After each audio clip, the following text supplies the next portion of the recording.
ভারত থেকে পুশিন ঠেকাতে সার্বক্ষণিক টহল শুরু করেছে border guard Bangladesh BGB. Bangladesh Bharat Sundarban সীমান্তে পুশিন সহ আন্তঃসীমান্ত অপরাধ প্রতিরোধেও সক্রিয় সীমান্তরক্ষী বাহিনী। শহীদুল্লাহ রাজু রিপোর্ট। এই ঈদে জামা জুতো অ্যাক্সেসরিজের ডিসকাউন্ট।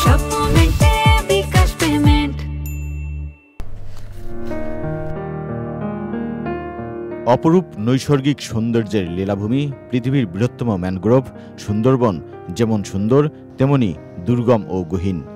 সমুদ্রের তীরবর্তী এই বনকে জালের মতো জড়িয়ে রয়েছে ছোট বড় অসংখ্য নদী, সামুদ্রিক স্রোতধারা, কাদা চর, খাড়ি এবং দ্বীপমালা। অপূর্ব এই বনের দুর্গমতার সুযোগ নিয়ে সক্রিয় মানব পাচার, চোরাকারবারি সহ আন্তঃসীমান্ত অপরাধী চক্র। বড় একটা গ্যাপ ছিল, যেটা একটা বিগ চোরাচালানি রুট ছিল। সো বয়াসিংটা হয়ে যাওয়াতে বেসিক্যালি আমাদের সমস্ত সাইটটাই আমরা কভার করতে পেরেছি এবং স্ট্র্যাটেজিক্যালি আমাদের জায়গাটা আরও সিকিউর হয়েছে। ফেন্সিডিল বা ন্যারকোটিক্সগুলো সবচেয়ে বেশি প্রোডাকশন তারা দেয় তাদের নিজেদের দেশেদের জন্য না, আমাদের জন্য। সো আমরা বেসিক্যালি এটাকেই প্রিভেন্ট করি। নতুন আরেক সমস্যা যুক্ত হয়েছে সুন্দরবনের দুর্গম সীমান্তে ভারতের পুশিন।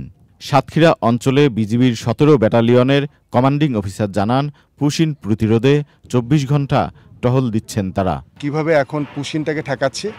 ইউজুয়ালি আমার আন্ডারে এখন টোটাল 17টা বিওপি আছে, spreading along almost 87 kilometres. So এইটাকে আমরা দিন রাত আমাদের পেট্রোলিং হচ্ছে। প্রত্যেকটা বিওপি আমরা 24/7 পেট্রোল করছি। বিজিবি 17 ব্যাটালিয়নের 3টি ভাসমান সহ 21টি বিওপি ও 3টি স্পেশাল ক্যাম্প রয়েছে।